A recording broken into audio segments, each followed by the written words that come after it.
진정한 믿음은 행동을 요구한다. 히브리서 11장 32절에서 40절 말씀으로 오늘도 하나님을 경험으로 알기 원합니다. 영혼이 없는 몸이 죽은 것 같이 행함이 없는 믿음은 죽은 것이다. 야고보서 2장 26절의 말씀이에요.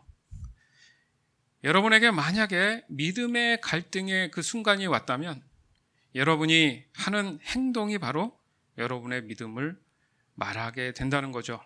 따라서 믿음 없는 행동을 했다라는 말 그대로 그 사람에게는 아직 믿음이 없다라는 겁니다. 그래서 하나님과의 만남에서는 항상 믿음을 요구하게 된다는 거예요. 즉, 믿음을 요구한다는 것은 그 사람에게 믿음이 있는지에 대한 확인이 된다는 거잖아요. 그 결과가 바로 자신의 행동으로 믿음이 있는지 없는지를 증거할 수 있다, 이 얘기를 하는 겁니다. 성경에서 믿음에 대한 설명 중에 상당히 많이 언급되는 말씀이 바로 히브리서 11장이에요. 그래서 사람들이 히브리서 11장을 믿음장이라고도 부릅니다. 거기에 보니까 과거의 성경의 인물들 중에서 믿음에 대한 행동들을 통해 그 인물들 안에 믿음이 있음을 잘 설명하고 있습니다. 예를 들어서 아벨이라는 인물의 경우는 하나님께 의로운 제물을 드림으로 인해서, 즉 행동으로 인해서 믿음이 있다는 것을 확증하게 됩니다. 의롭다는 말, 이것은 하나님의 기준에 맞는 행동을 했다, 이 말씀이거든요. 에녹 같은 경우는 하나님을 알기 위해서 열심히 하나님을 찾는 행동을 했습니다. 이것을 성경은 하나님이 기뻐하시는 일이라고 말씀하고 있어요. 그 행동을 통해서 에녹 자신 안에도 믿음이 있다라는 확증을 얻게 됩니다. 여러분이 잘 아는 노아의 경우도 마찬가지죠. 하나님께서 아직 보이지 않는 일들에 대해서 경고하실 때 그 말씀을 듣고 하나님의 뜻에 순종해서 방주를 만듭니다.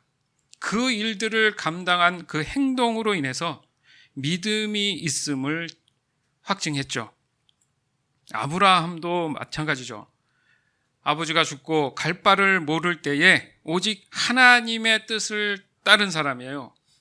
가장 클라이막스가 아들 이삭을 하나님께 드리려고 했던 그 행동으로 인해서 그 아브라함 안에 믿음이 있다라는 확증을 얻게 됩니다.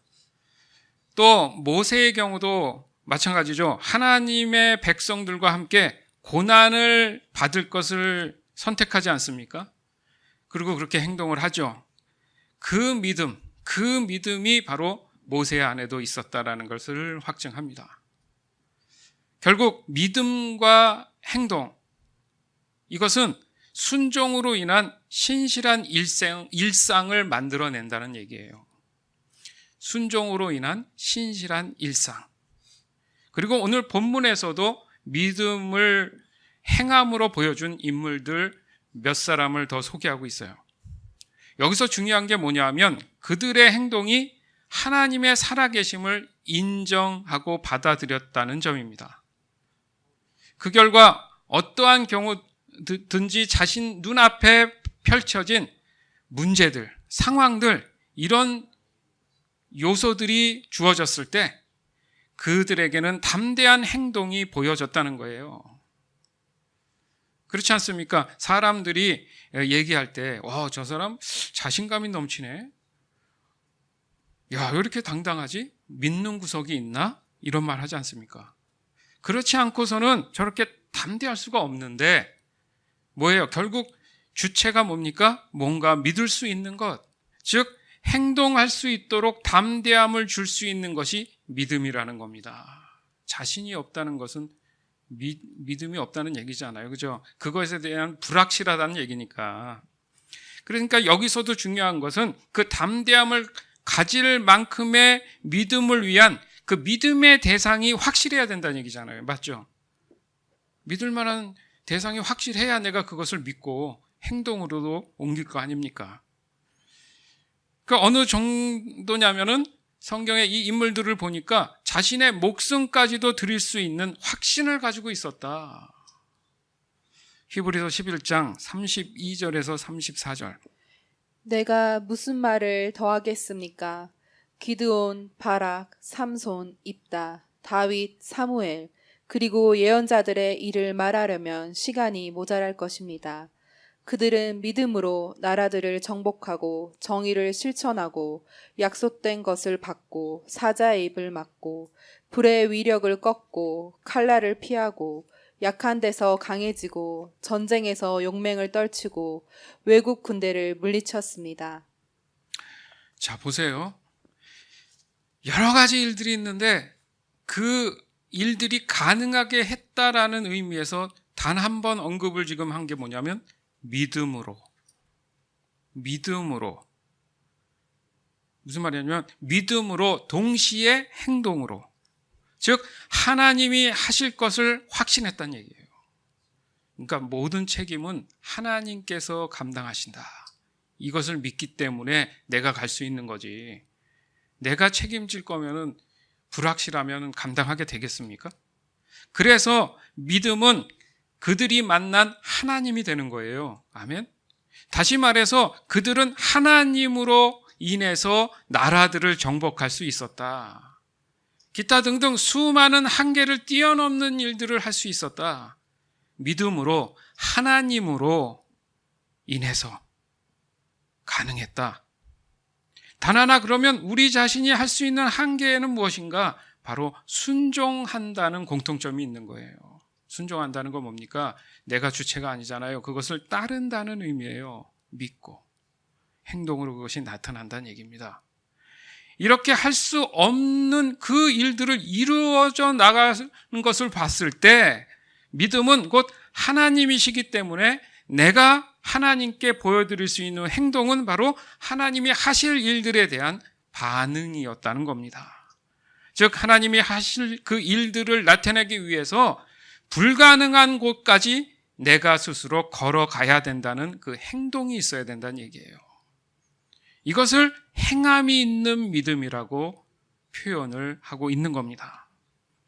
따라서 내가 하는 것이 아닌 하나님이 나를 통해서 하실 것에 대한 확신이 있어야지만이 행동을 할 수 있다는 거잖아요. 생각해 보세요, 여러분. 믿음 하나로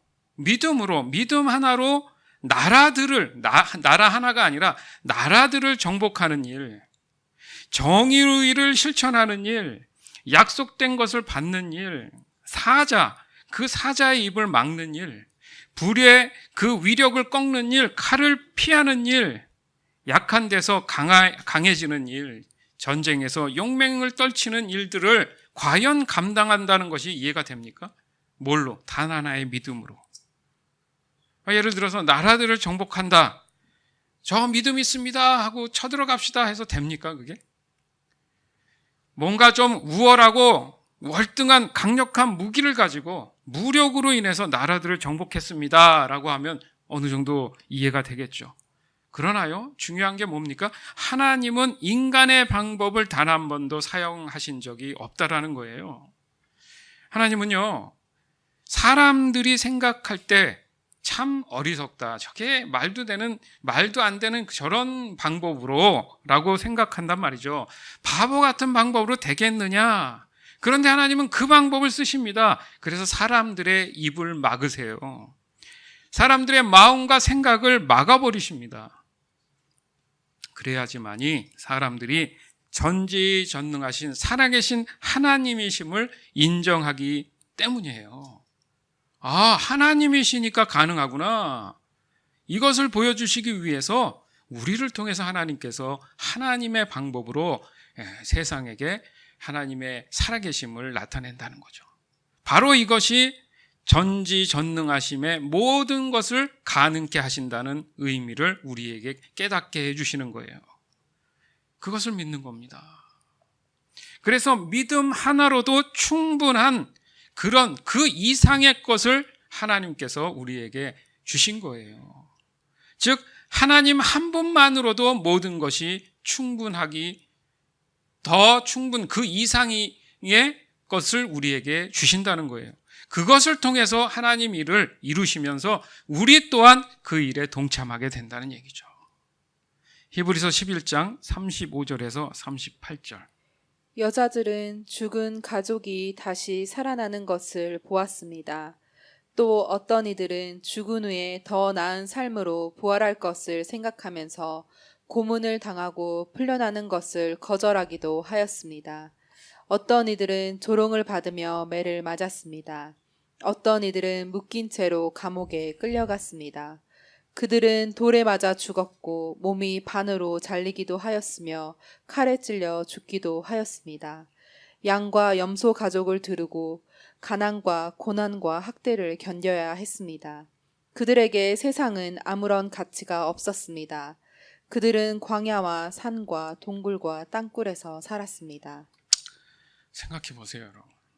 아까 얘기했던 건 뭐 나라도 정복하고 뭔가 좀 승리하고 좀 그런 좋은 의미에서 뭔가를 이겨냈다는 느낌에서 얻었다는 느낌에서 괜찮았는데 지금 좀 전에 함께 지금 들었던 말씀은 어떠세요? 상반되잖아요. 그렇죠? 돌에 맞아 죽기도 하고 몸이 반으로 잘려나갔다. 칼로 찔려 죽임을 당하기도 했다. 가난과 그 고난과 학대를 이겨내고 견뎌야 했다. 그렇지만 그들에게 세상은 아무런 가치가 없기 때문에 말이 그렇지 이게 사는 게 사는 거예요. 사람들 입장에서. 그런데 무엇을 믿기 때문에 이 사람들은 무엇을 신뢰하기 때문에 담대하게 이렇게 생활을 했을까? 이게 중요한 거예요, 지금. 뭘 바라봤기 때문에 이렇게 사는 것을 그들은 믿음으로 선택했고 행동했을까? 우리가 말하고자 하는 이 믿음이 사람들이 얘기하는 믿음과 좀 다르다는 의미입니다. 도리어 이런 고난이 자신들에게 주어졌다고 한번 처음에 알았다고 생각해 보세요. 아이고, 저는 그 믿음 안 가질래요. 저 편하게 살래요. 좋은 게 좋은 거 아닙니까? 아무 문제 없이 편하게 사는 거, 그걸 선택하지 굳이 내가 믿는다고 해서 이런 고난과 어려움 속에 죽음이 나에게 올지도 모르는 것을 어떻게 선택하며 살겠습니까? 라고 얘기할 수 있어요. 그럼에도 불구하고 왜 하나님은 이런 현실을 행함으로 믿음을 나타내라고 하시는가? 궁금하잖아요.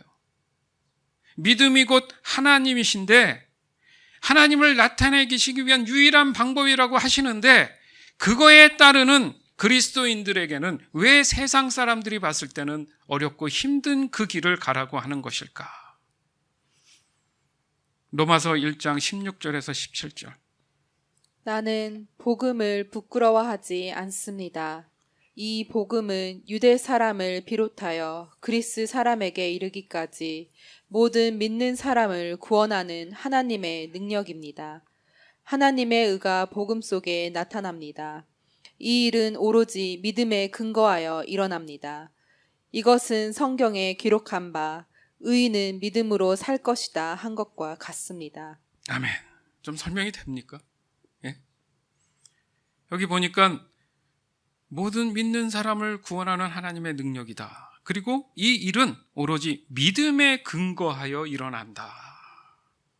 우리가 믿음을 이해할 때 믿음에 필요한 이유만 좀 안다면 더욱 그 믿음에 대한 확신을 가지지 않을까요?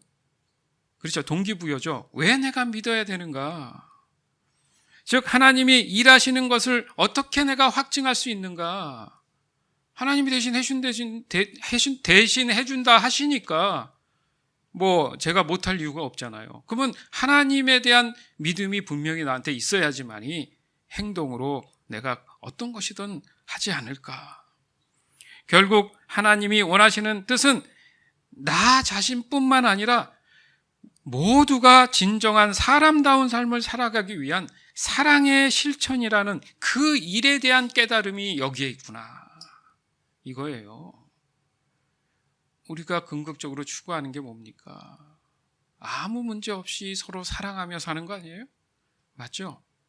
아까 가족 간의 대화에 대한 얘기도 하는 이유가 뭐예요? 결론은 서로가 사랑하기 위한 진짜 사랑이 뭔지를 깨달아서 그 사랑으로 어우러져서 살기 위한 거 아니에요? 예를 들어 사랑하는 사람을 위한 그 희생이라는 말, 어떠한 조건의 대가가 요구가 돼서 그 일을 하는 게 아니잖아요. 무엇을 받기 위해서 하는 게 아니잖아요. 도리어 자신 스스로가 내가 그것을 대신해서 대가를 지불할 테니 이렇게 하지 않습니까? 도리어 사랑하는 사람이 그냥 행복했으면 좋겠어. 나 하나쯤이야. 이걸 아름다운 사랑이라고 하잖아요. 모든 사람이 바라는 건데 그럼 과연 나는 그 사랑을 하고 있는가? 바라기만 했지 내가 먼저 실천하고 있는가? 그것이 바로 복음입니다. 그 복음을 위한 하나님의 사랑이 나에게는 믿음으로 나타나는 거예요. 그래서 그 믿음으로 인해서 행해지는 일들을 바로 우리는 순종이라고 하는 거예요. 사랑하기 위해서 순종한다. 아멘. 그래서 아까도 말씀드렸지만 복음은 모든 믿는 사람을 구원하는 하나님의 능력이라고 말씀하신 거예요. 누구요? 믿는 사람을 구원하는. 이 능력이 바로 하나님의 전지전능하심에 의한 은혜요 사랑이며 공의가 되는 겁니다. 히브리서 11장 39절에서 40절. 이 사람들은 모두 믿음으로 이름이 알려진 자들입니다. 그러나 그들 중 어느 누구도 하나님께서 약속하신 것을 받지는 못하였습니다. 그것은 하나님께서 우리에게 더 좋은 것을 예비하시고 그들이 우리와 함께 완전해지도록 하셨기 때문입니다. 아멘. 이 두 절이요, 우리가 믿음 생활하는 데 있어서 너무나 중요한 말씀이에요, 여러분. 왜냐하면 앞으로에 대한 그 소망을 가지고 믿음으로 행해져야 될 일이기 때문에 그래요. 그렇잖아요. 내가 소망이 있어야지, 뭔가 있어야지만이 그걸 붙잡고 하려는 마음이 생기잖아요. 아까 말씀드린 동기부여가 있어야 되잖아요. 그냥 무조건 믿어라가 아니라, 즉 당장 어떤 행동에 대한 대가가 나에게 설령 지불이 되지 않을지라도 하나님이 약속하신 것을 하나님이 원하시는 시간에 주실 거라는 그 소망을 놓지 않고 살아간다는 의미예요. 그런 사람들, 이 말씀을 깨달은 사람들은 오늘 나에게, 오늘 이 시간에 주어진 일들에 대해서 그 소망, 그 믿음을 붙잡고 신실하게 살아가는 행동을 하며 생각하며 삶에 적용하며 살아간다는 얘기입니다. 모두가 믿음으로 알려진 사람임에도 불구하고 그들 중에는 많은 사람들이 목숨까지도 믿음으로 드리는 그런 결과들이 있었잖아요. 하지만 그것이 끝이 아니라는 거예요. 그러면 내가 살아 생전에, 죽기 전에 뭔가 하나님이 선하시고 좋은 것, 풍요로운 걸 주신다고 했으면 누려야 되는데 누리기는커녕 아까도 보니까 굶어 죽거나 잘려 죽거나 이런 경우들이 생겼으면 그 사람은 거기서 끝나는 문제인가? 하나님 분명히 약속하셨잖아요. 근데 왜 그렇게 죽는 겁니까? 그게 아니라는 거예요. 그게 다가 아니라는 겁니다. 즉 아직도 복음은 진행 중이라는 거예요. 하나님의 능력 또한 진행 중인 겁니다. 왜요?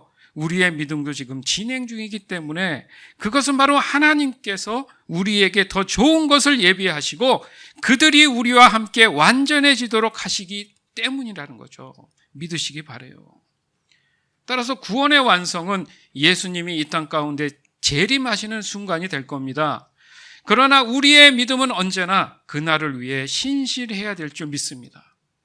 그래서 지금 주어진 고난, 이 고난을 믿음으로 감당해야 하는 것, 이 문제는 뭐냐 하면 내가 아닌 다음 세대도 이 믿음을 이어받아야 되기 때문이에요. 오늘 말씀의 근거가 거기 있잖아요. 믿음의 선진들을 지금 얘기하면서 그들은 그랬다. 그것을 본받아서 너희도 그렇게 해라. 그 얘기 뭡니까? 다음 세대, 내가 죽고 나서도 예수님이 오시지 않는 한은 다음 세대도 이 믿음을 본받아서 해야 되지 않냐? 그러니까 죽기 전에, 내 육체가 사라지기 전에 회개해야 하는 겁니다.